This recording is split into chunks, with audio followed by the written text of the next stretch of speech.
Hi hello ಎಲ್ರಿಗೂ ನಮಸ್ಕಾರ. ನಾನಿವತ್ತು ನಿಮ್ಗೆ ಹೇಳ್ಕೊಡ್ತಿದ್ದೀನಿ ಒಂದು easy and tasty simple sweet recipe.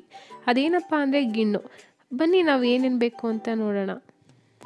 ಮೊದಲನೇದಾಗಿ 1 ಕಪ್ ಮಂಡಕ್ಕಿ ತೊಗೊಂಡಿದ್ದೀವಿ, 1 ಕಪ್ ನೆನೆಸಿಟ್ಟಿರೋ ಅವಲಕ್ಕಿ, 1 ಕಪ್ ಹುರಿದಿರೋ ಶಾವಿಗೆ, 1 ಕಪ್ ಬೆಲ್ಲ, 1 ಕಪ್ ಹಸಿ ತೆಂಗಿನಕಾಯಿ ತುರಿ, 3 ರಿಂದ 4 ಏಲಕ್ಕಿ, ಅರ್ಧ ಕಪ್ ಕಡಲೆ ಪೌಡರನ್ನು ಮಾಡ್ಕೊಂಡು ಇಟ್ಕೊಂಡಿದ್ದೀವಿ. ಟೋಟಲ್ ನಮಗೆ ಇಷ್ಟು ಇಂಗ್ರೀಡಿಯೆಂಟ್ಸ್ ಬೇಕು. ನಾನಿಲ್ಲಿ 1 ಲೀಟರ್ ಗಿಣ್ಣಾಲನ್ನ ತೊಗೊಂಡಿದ್ದೀನಿ. ಹಸು ಕರು ಹಾಕಿ ಏನು ಒಂದು 8 ಡೇಸಲ್ಲಿ ಏನು ಹಾಲು ಕೊಡ್ತಿರುತ್ತೆ, ಆ 8 ಡೇಸ್ ಒಳಗಡೆ ತೊಗೊಂಡಿರೋ ಅಂಥ ಹಾಲು. ನನಗೆ ಗೊತ್ತು ಸಿಟಿ ಸೈಡೆಲ್ಲ ಆ ಥರ ಹಾಲೆಲ್ಲ ಸಿಗಲ್ಲ ಅಂತ. ನೀವು ನಾರ್ಮಲ್ ಹಾಲಲ್ಲೂ ಕೂಡ ಒಂದ್ಸಲ ಟ್ರೈ ಮಾಡ್ಬೋದು. ಮಿನಿಮಮ್ 30 to 35 ಮಿನಿಟ್ಸು ಮೀಡಿಯಮ್ ಫ್ಲೇಮಲ್ಲಿ ನಾವು ಹಾಲನ್ನು ಕುದಿಸ್ಕೋಬೇಕಾಗುತ್ತೆ.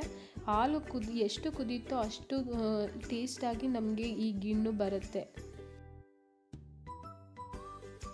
ನೋಡ್ತಿದ್ದೀರಾ, ಹಾಲಿಲ್ಲಿ ನಮಗೆ 30 ಮಿನಿಟ್ಸ್ ಬಂದಿದೆ. ದೆನ್ ನೆಕ್ಸ್ಟು ನಾನು ಇಲ್ಲಿ ಸ್ವೀಟ್ನ ಆ್ಯಡ್ ಮಾಡ್ಕೊತಿದ್ದೀನಿ, ಅಂದರೆ ಬೆಲ್ಲನ ಆ್ಯಡ್ ಮಾಡ್ಕೊತಿದ್ದೀನಿ. ಆ ಬೆಲ್ಲ ಒಬ್ಬೊಬ್ಬರು ತುಂಬ ಸ್ವೀಟ್ಸ್ ತಿಂತಾರೆ, ಒಬ್ಬೊಬ್ಬರು ತುಂಬ ಸ್ವೀಟ್ಸ್ ಜಾಸ್ತಿ ಇಷ್ಟಪಡಲ್ಲ.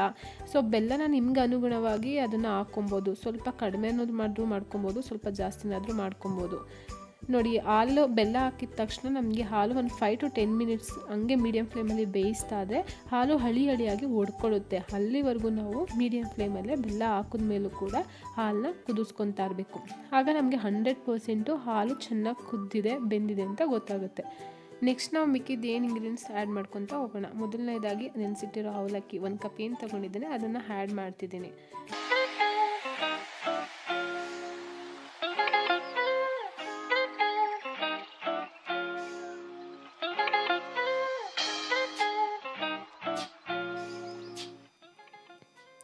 ಇವಾಗ ನಾನು ಹುರಿದಿರೋ ಶಾವಿಗೆನ ಆ್ಯಡ್ ಮಾಡ್ಕೊತಿದ್ದೀನಿ. ಈ ಶಾವಿಗೆನ ನಾನು ಮುಂಚೆನೇ ಸ್ವಲ್ಪ ತುಪ್ಪದಲ್ಲಿ ಫ್ರೈ ಮಾಡಿ ಇಟ್ಕೊಂಡಿದ್ದೀನಿ. ಇವಾಗ ನಾನು ಅದಕ್ಕೆ ಆ್ಯಡ್ ಮಾಡ್ತಿದ್ದೀನಿ.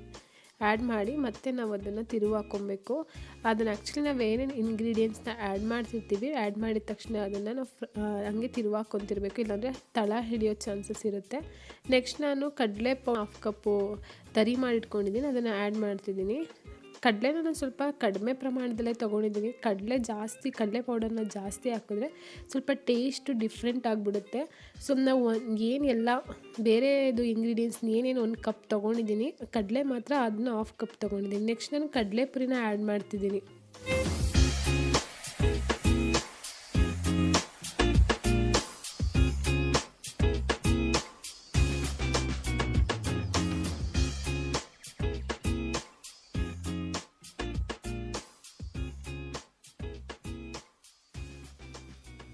ಇವಾಗ ಹಸಿ ತೆಂಗಿನಕಾಯಿ ತುರಿನ ಆ್ಯಡ್ ಮಾಡ್ಕೊತಿದ್ದೀನಿ. ತೆಂಗಿನಕಾಯಿ ತುರಿ ಬದಲು ಕೊಬ್ಬರಿ ತುರಿನೂ ಹಾಕ್ಬೋದು, ಬಟ್ ಹಸಿ ತೆಂಗಿನಕಾಯಿ ತುರಿ ಹಾಕೋದ್ರಿಂದ ಟೇಸ್ಟ್ ತುಂಬ ಚೆನ್ನಾಗಿರುತ್ತೆ.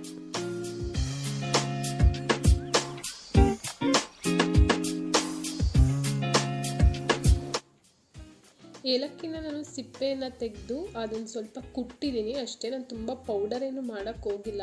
ನೀವು ಬೇಕಾದರೆ ಪೌಡರ್ ಇದ್ದರೆ ಪೌಡರ್ ಸುದಾ ಆ್ಯಡ್ ಮಾಡ್ಕೊಬೋದು. ನಾನು ಆ ಫ್ಲೇವರ್ ಬಿಡಲಿ ಅಂತ ಅನ್ನೋ ಕಾರಣಕ್ಕೆ ಮಾತ್ರ ಸ್ವಲ್ಪ ಕುಟ್ಟಿ ಹಾಕಿದ್ದೀನಿ ಅಷ್ಟೇ, ಸಿಪ್ಪೆ ತೆಗೆದು.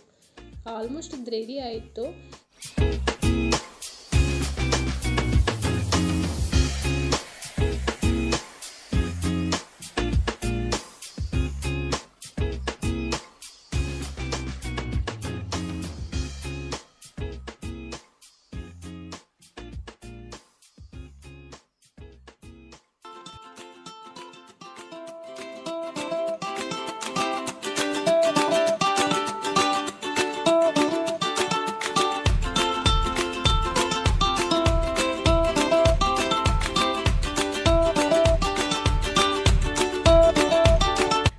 ಸರ್ವ್ ಮಾಡೋಕ್ಕೆ ಬಿಸಿಯಾದ ಗಿಣ್ಣು ರೆಡಿ ಇದೆ.